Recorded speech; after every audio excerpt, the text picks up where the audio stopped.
Saludos, vamos a continuar con el estudio básico del libro de Isaías. Vamos a estar cubriendo el capítulo 46. En este capítulo Dios le da un regaño a su pueblo, un regaño bien amoroso. Y Él lo acompaña con promesas lindas.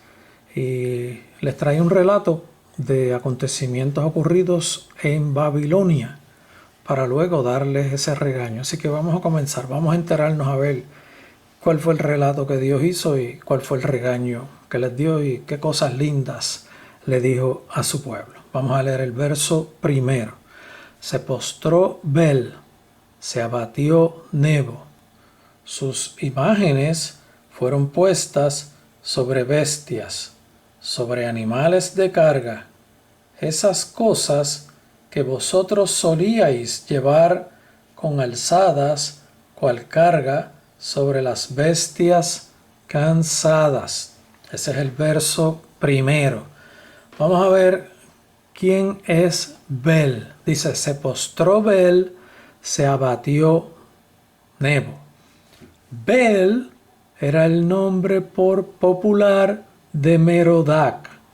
Y Merodach era mejor conocido como Marduk, y este era el dios principal de los babilonios.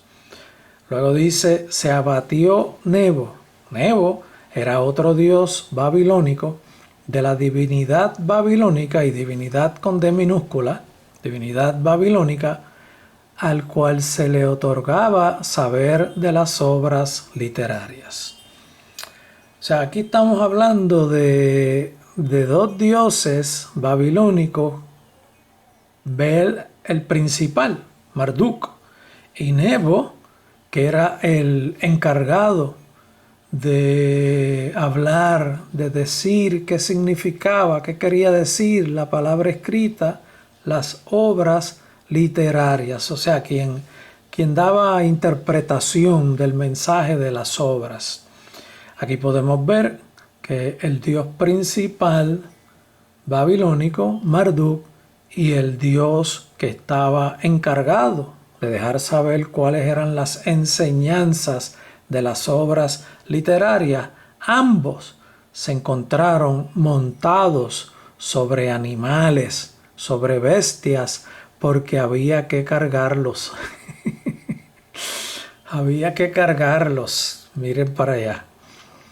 ¿Y cuándo fue que ocurrió esto? Esto ocurrió cuando Persia invadió a Babilonia, que esa gente iban huyendo y sacando los dioses sobre bestias, porque esos dioses ni los podían proteger, ni podían caminar, no podían ni hablar. Imagínense cómo estaba esa situación.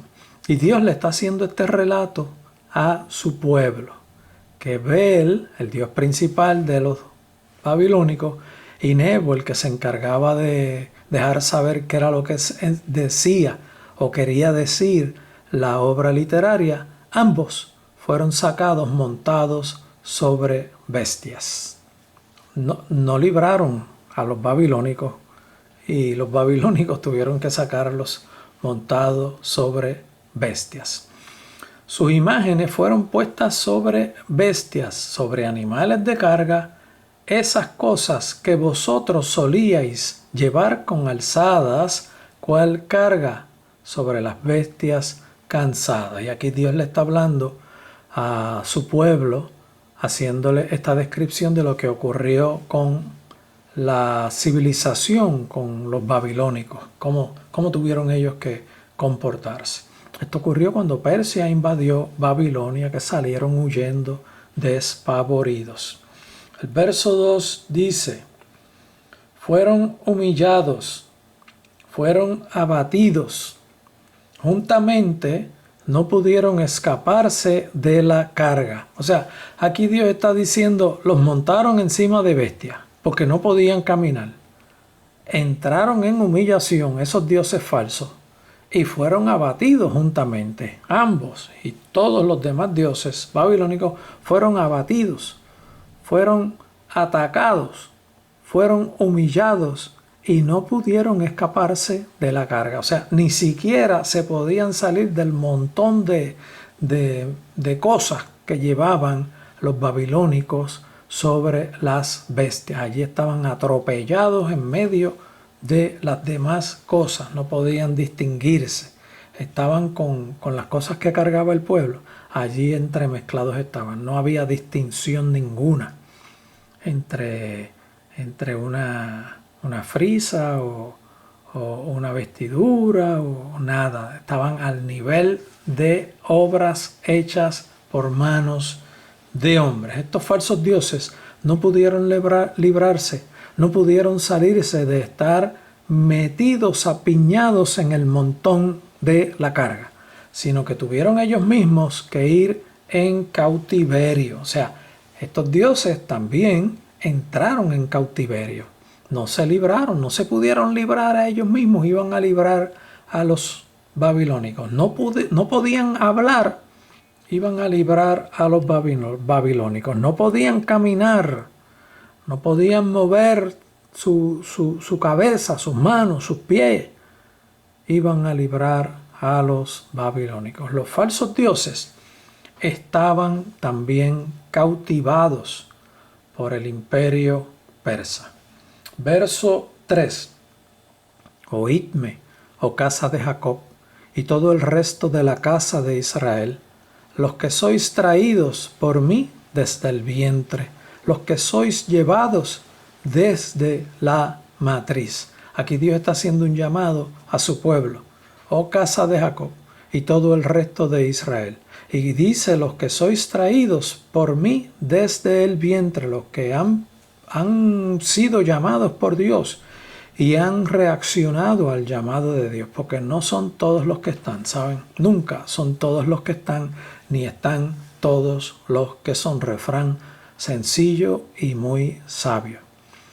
Los que sois llevados desde la matriz, o sea, los que han sido paridos por Dios, los que Dios ha logrado hacerlos sus hijos, y en este caso hablando de su pueblo, que es el pueblo centralizado en cuanto a la obra de Dios para con los hombres. Vuelvo y leo, oídme, oh casa de Jacob, y todo el resto de la casa de Israel, los que sois traídos por mí desde el vientre, los que he yo hecho nacer, los que sois llevados desde la matriz. Este es el pueblo fiel y remanente de Dios.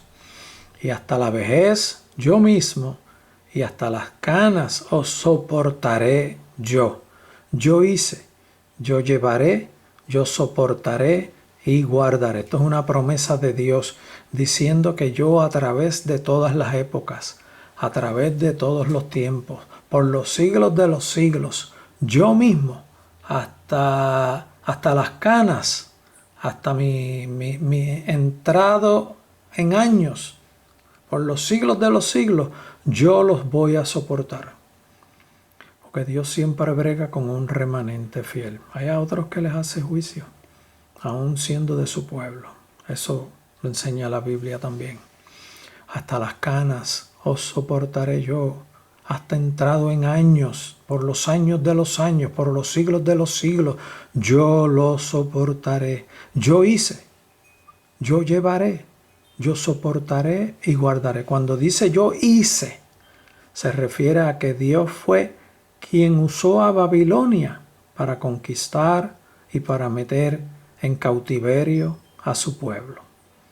Yo hice, yo llevaré, yo soportaré, yo guardaré. La promesa de Dios de cuidar a su pueblo y de protegerlos por siempre. Verso 5. ¿A quién me asemejáis y me igualáis y me comparáis para que seamos semejantes? ¿Quiénes dicen ustedes que son igual que yo?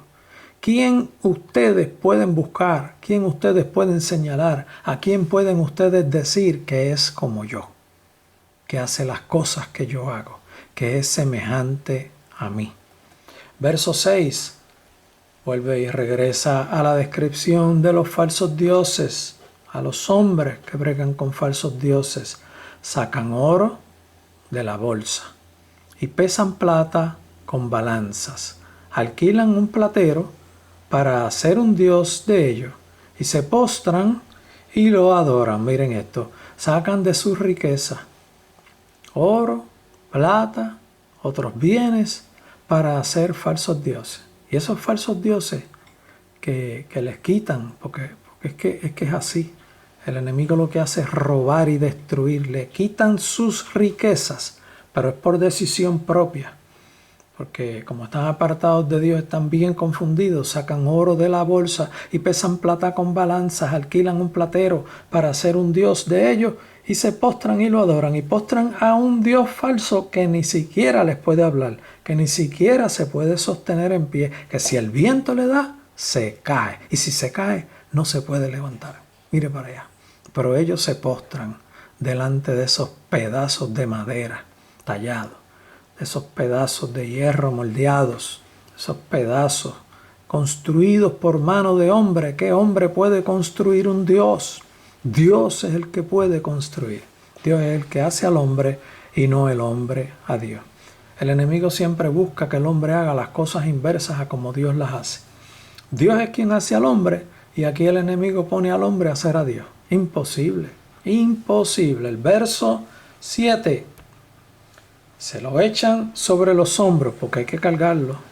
Lo llevan y lo colocan en su lugar. Van cargándolo en sus hombros hasta que llegan a donde lo quieren poner y allí lo colocan. Allí se está. Y no se mueve de su sitio. Allí lo tuvieron que llevar. Cuando lo terminaron de hacer ya era el Dios hecho. El Dios falso hecho de ellos. ¿Y por qué no se levantó y fue caminando y llegó hasta donde quería estar? No, tienen que cargarlo y tienen que llevarlo. Le gritan y tampoco responde. Ni libra de la tribulación, pues si tuvieron que sacarlos montados sobre bestias, entremezclados con las demás pertenencias hechas por mano de hombre, y no pudieron salirse de en medio de las demás cosas hechas en medio de manos de hombre, y terminaron también en el lugar en donde tuvieron que ir porque no podían defenderse. Verso 8. Acordaos. Dice, acordaos de esto y tened vergüenza. Aquí es el regañito que les dije al principio. Acordaos de esto y tened vergüenza. Volved en vosotros prevaricadores. Vamos a leerlo completo con la explicación. Acordaos de esto y tened vergüenza. Dios le dice a su pueblo que se avergüencen de su conducta anterior, porque por eso mismo fue que Dios los llevó bajo el cautiverio de Babilonia, por estar adorando falsos dioses.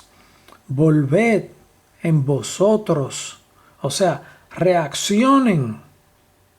Entren en vergüenza, avergüéncese de las cosas que ustedes hicieron, prevaricadores.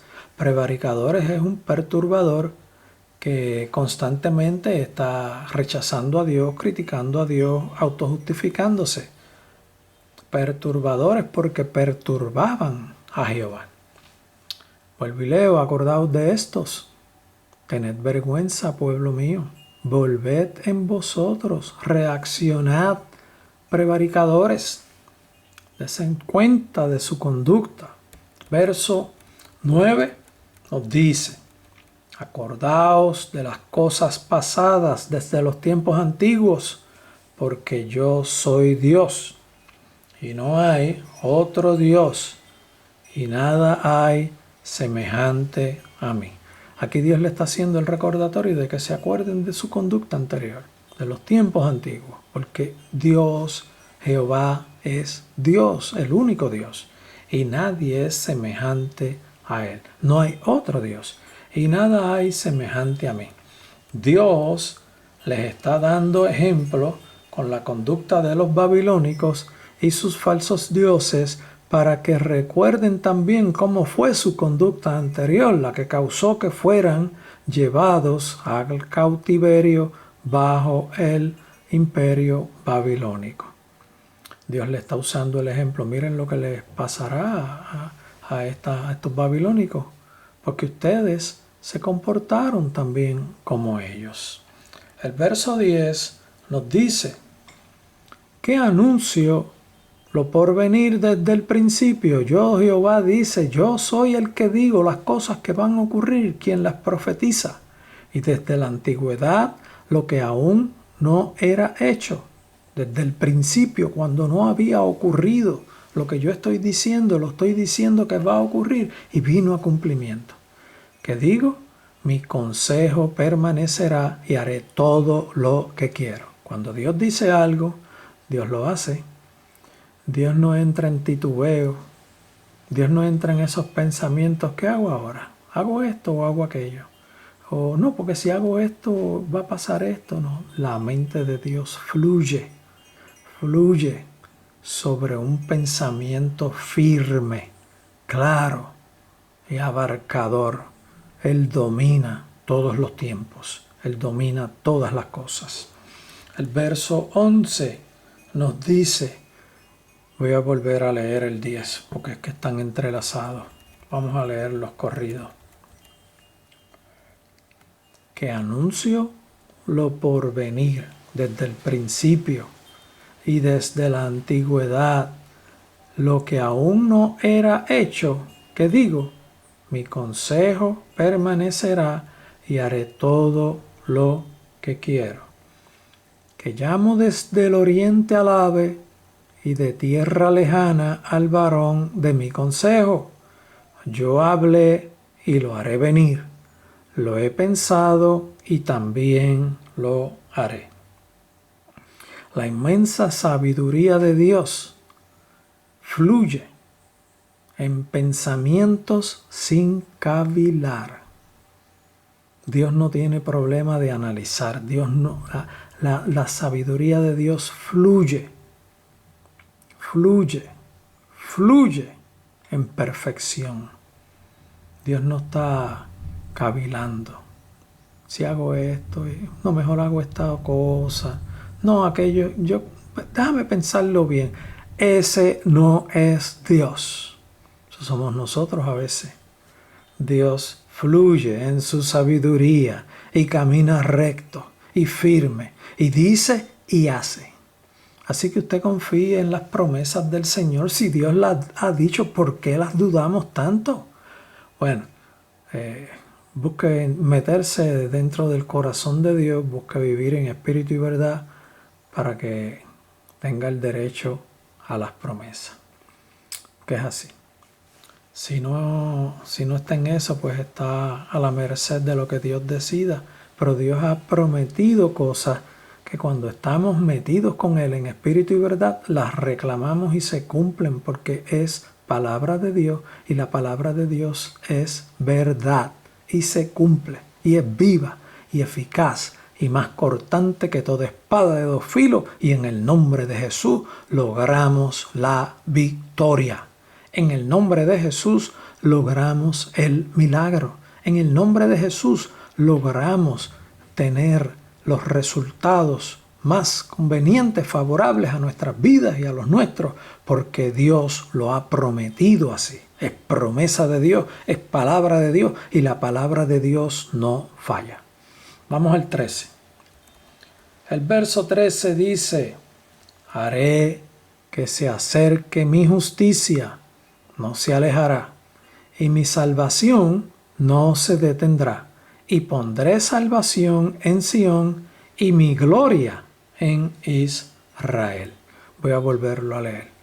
Haré que se acerque mi justicia. Dios siempre actúa en justicia. Dios siempre actúa para que la justicia se manifieste. Y la justicia es otorgar a cada cual lo que le corresponde y a cada hecho el resultado de la consecuencia del hecho. Mi justicia no se alejará, mi justicia estará siempre presente, dice el Señor.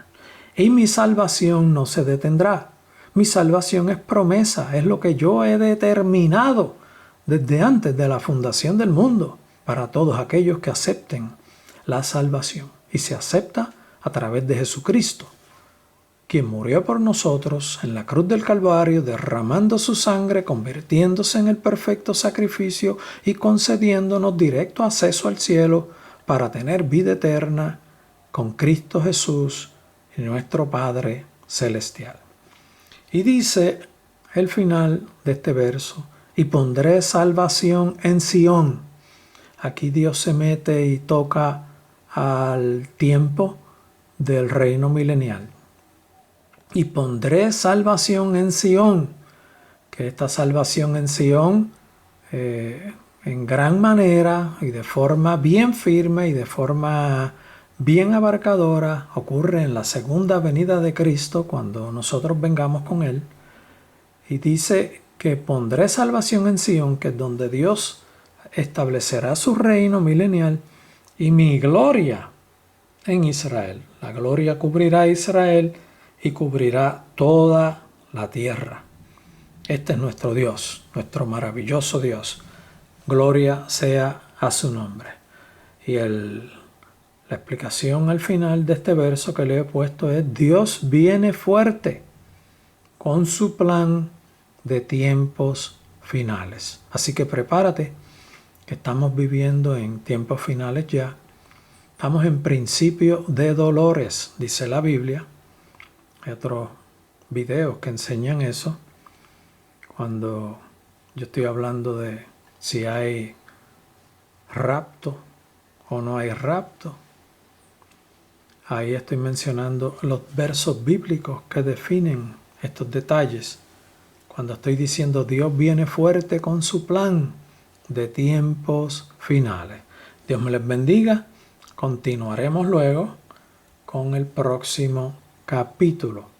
Sea el nombre de Jehová glorificado.